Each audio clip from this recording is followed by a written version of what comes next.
हरे कृष्णा। सभी वैष्णव भक्तों के चरणों में दंडवत प्रणाम। नरसिंह मेहता की कथा, भक्त नरसिंह मेहता की कथा। तो अभी तक हमने 6 भाग का श्रवण किया है। अब हमारा अगला भाग है 7वां भाग, पुत्र की सगाई। तो पहले हमने क्या सुना कि किस प्रकार से जब नरसिंह मेहता को अक्रूर जी सारा सामान देकर गए तो अक्रूर जी ने उनसे विदा ली और विदा लेके चले गए। उन्होंने 3 वर्ष तक के लिए सारा चीज़ उन्हें दिया हुआ था। 3 वर्ष तक का उन्हें राशन जो था, घर की ज़रूरी वस्तुएं, सारा चीज़ दे के गए थे। तो उन्होंने क्या किया, उसको रात दिन सेवा में लगाकर बस 6 महीने में ही समाप्त कर दिया। और घर की जो चीज़ें थीं उनको भी उन्होंने बेच कर साधु संतों की सेवा में लगा दी। तो अचानक से एक दिन उनकी जो पुत्री थी कुंवरबाई, उनके कुल पुरोहित जी उन्हें विदा कराने के लिए आए। तो मणिक बाई को चिंता हुई। तो उन्होंने नरसिंह राम जी से कहा कि पुत्री को लेने आए हैं और दहेज का बंदोबस्त करना होगा। तो नरसिंह मेहता कहते हैं कि भगवान ही अब दहेज देने आएंगे। तो वो तीनों लोग, माँ बेटे और ये उनका पुत्र और मणिक बाई, नरसिंह मेहता भगवान के सामने भजन कीर्तन जोर जोर से करने लगे। इतने में ही भगवान श्री कृष्ण दहेज का सारा सामान और देवी लक्ष्मी जी आकर कुंवरबाई जी को तैयार कर रही थी और भगवान चले गए। तो फिर उनकी पुत्री का बहुत प्रसन्नता पूर्वक विदाई हो गई। तो अब हम चलते हैं आगे कथा की ओर। पुत्र की सगाई। भक्त भावन भगवान श्री कृष्णचंद्र की कृपा से भक्तराज कुंवरबाई की विदाई की चिंता से मुक्त हो गए। अब निश्चिंत होकर वह अपना जीवन पूर्वक केवल भजन पूजन में व्यतीत करने लगे। उनके भजन पूजन और साधु सेवा की चर्चा नगर भर में खूब फैल गई थी। अतएव उनकी जाति के लोग अब उनसे असंतुष्ट रहने लगे थे। जाति के गण्य मान्य लोग तो उनसे घृणा करते थे और उनसे मिलना जुलना भी अपनी प्रतिष्ठा के विरुद्ध समझते थे। परंतु परम भागवत नरसिंह राम को इन सब बातों की तनिक भी परवाह नहीं थी। सच्चे भक्त इस ओर ध्यान ही नहीं देते कि दुनिया उनके विषयों में क्या कहती, सुनती है, समझती है। वे तो केवल इसी विचार में मग्न रहते हैं कि हमारे प्रियतम भगवान किस बात से प्रसन्न होते हैं। संसार की बातें सुनने को उन्हें स्वप्न में भी फुर्सत नहीं मिलती। ये यूँ कहें कि भगवान के अतिरिक्त किसी अन्य वस्तु की सत्ता ही उनकी दृष्टि में नहीं रहती। फिर दूसरी ओर ध्यान ही कैसे जाए। भक्तराज के पुत्र श्यामल दास की अवस्था धीरे धीरे 12 वर्ष की हो गई।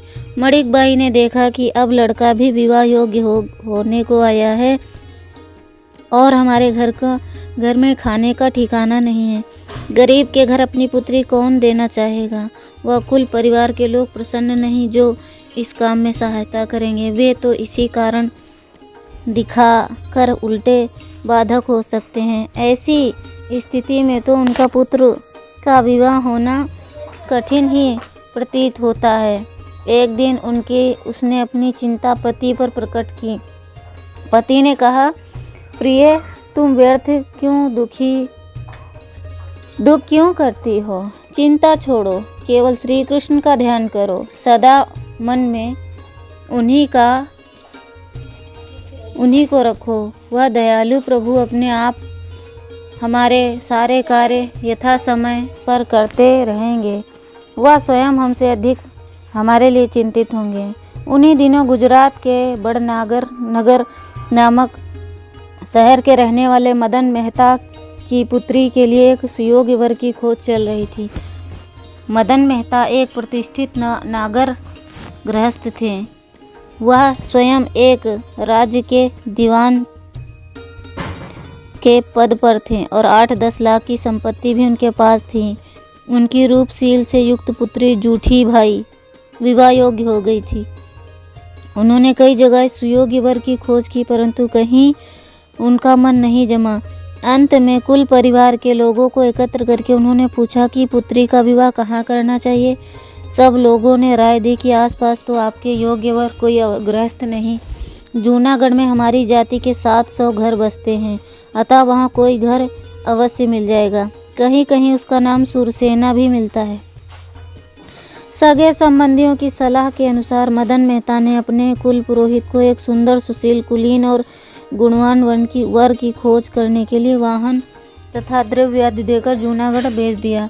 मदन मेहता के एक सहपाठी मित्र सारंगधर जूनागढ़ में रहते थे, अतः उन्होंने उनके नाम पर एक पत्र भी पुरोहित जी को दिया। पुरोहित जी को सब लोग दीक्षित नाम से पुकारा करते थे। जूनागढ़ के जिस मोहल्ले में नागर लोगों की घनी बस्ती थी, उसके बीच में एक चबूतरा बना हुआ था, जिस पर शाम को बहुत से लोग बैठकर गपशप किया करते थे। उस दिन भी कुछ लोग बैठकर बातें कर रहे थे। दीक्षित जी का रथ आकर खड़ा हुआ।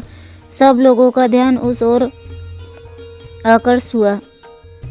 दीक्षित ने पूछा, महोदय, सारंगधर जी मेहता का घर कहाँ है? सारंग मेहता नागर जाति का एक प्रतिष्ठित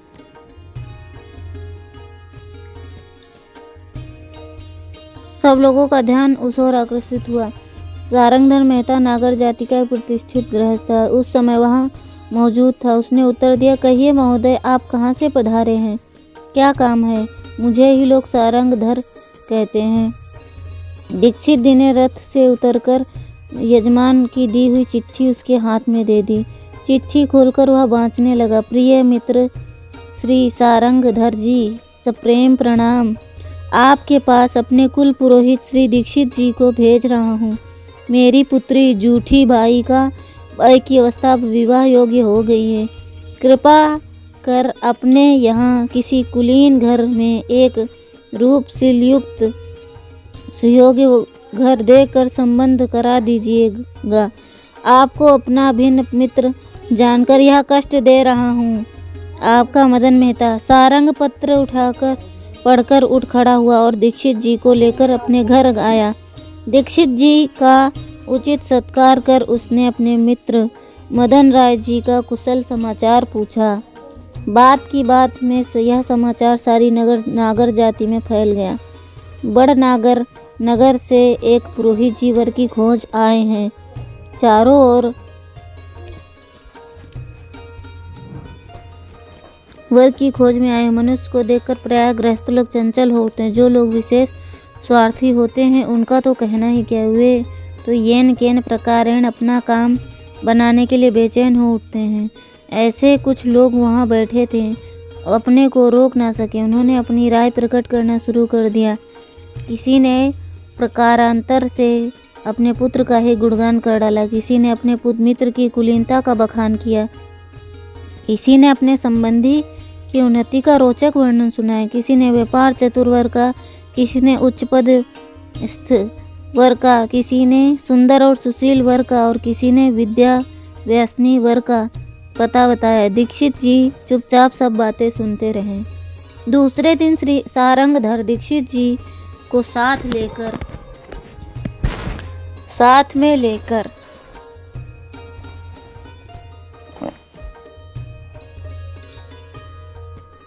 सुशील वर और किसी विद्यासनी वर का पता बताया। दूसरे दिन सारंगधर दीक्षित जी को साथ लेकर घर वर दिखाने चला।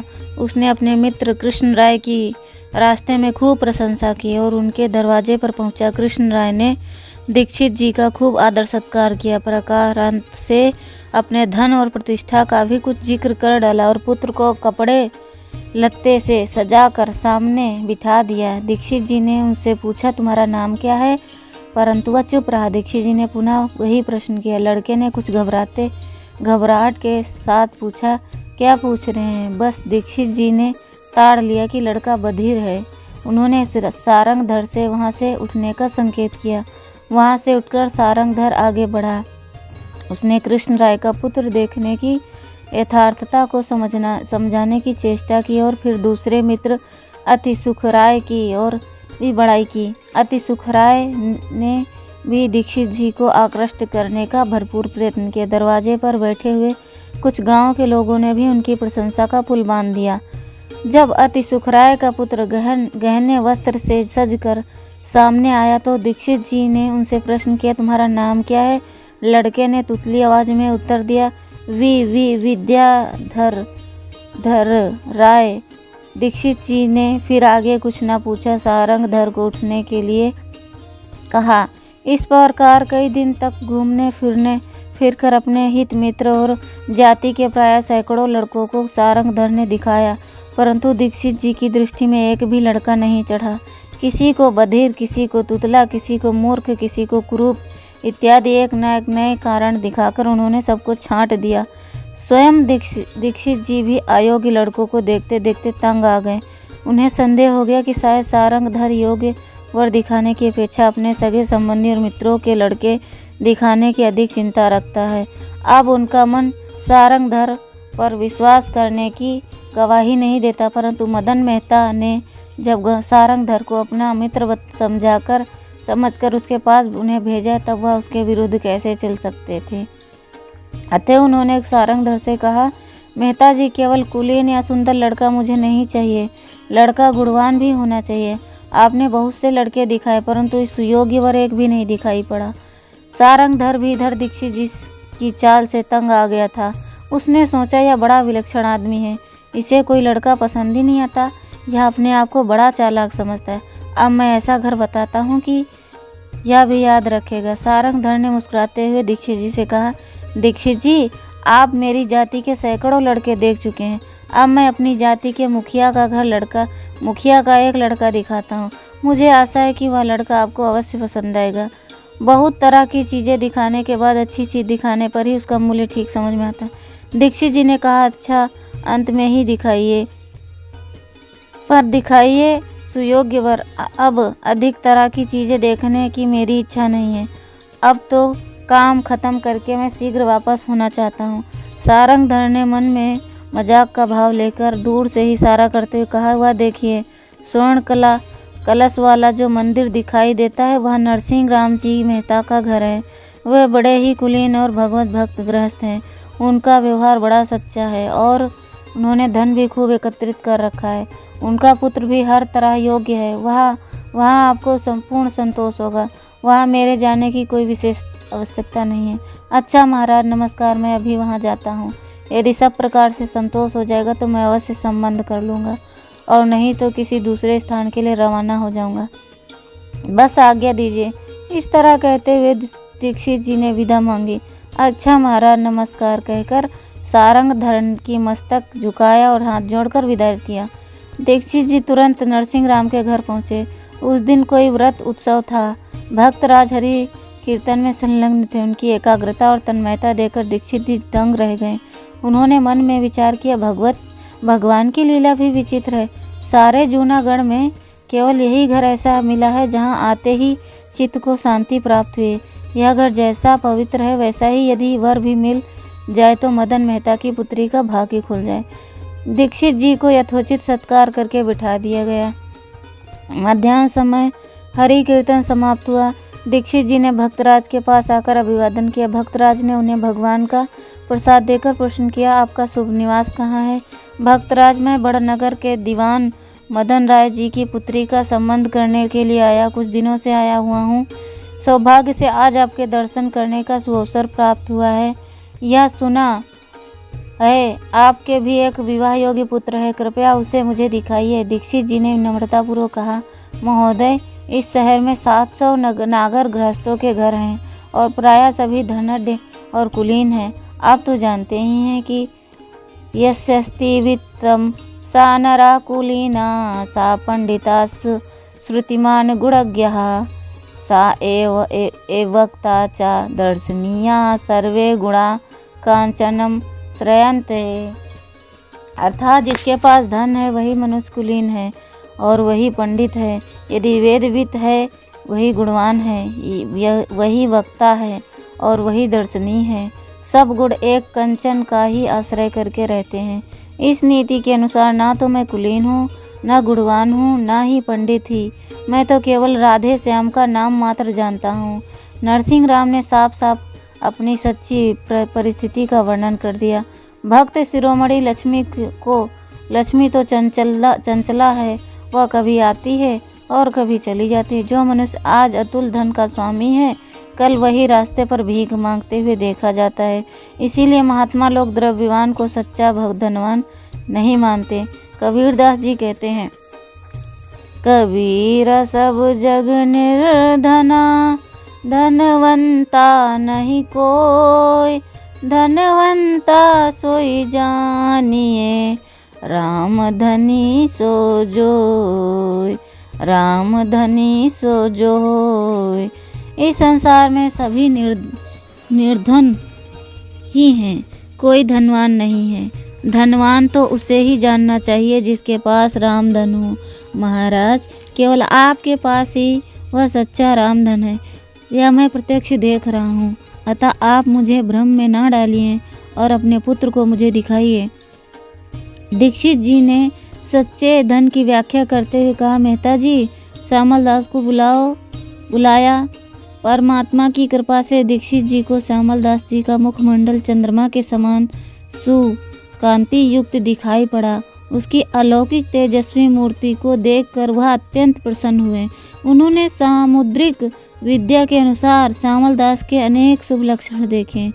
उन्होंने तुरंत श्यामल दास के हाथ में श्रीफल तथा स्वर्ण मुद्रा देकर ललाट पर तिलक कर दिया। फिर प्रसन्नता के साथ वह बोले, भक्तराज, मदन राय की पुत्री जूठी बाई के साथ आज मैं श्यामल दास का संबंध करता हूँ। जैसी परमात्मा की इच्छा कहकर भक्तराज ने अपनी निर्लिप्तता प्रकट की। इतने में ही मणिकबाई वहां पहुंच गई। पुत्र का संबंध हो जाने की बात जानकर माता का हृदय कितना पुलकित हुआ, इसे कौन कह सकता है। इस निर्धनता में भी अपने इस सौभाग्य की बात सोचकर आनंद के मारे उसके नेत्र गीले हो गए। दूसरे दिन दीक्षित जी बड़नगर के लिए विदा हो गए। उन्होंने बड़नगर पहुंचकर अपने यजमान के सामने नरसिंह राम की अपूर्व भक्ति, सज्जनता, सच्चाई आदि की खूब बखान किया। श्यामल दास के रूपशील और सुलक्षण का वर्णन करते हुए जूठी बाई के सौभाग्य के लिए उसे बधाई दी। मदन राय का सारा परिवार उनके वर्णन को सुनकर बड़ा आनंदित हुआ। नरसिंह राम की निर्धनता पर मदन राय बड़े उत्साह के साथ कहा कि जब कुल शीलानादि में वह सब तरह से योग्य है तो फिर धन की चिंता नहीं।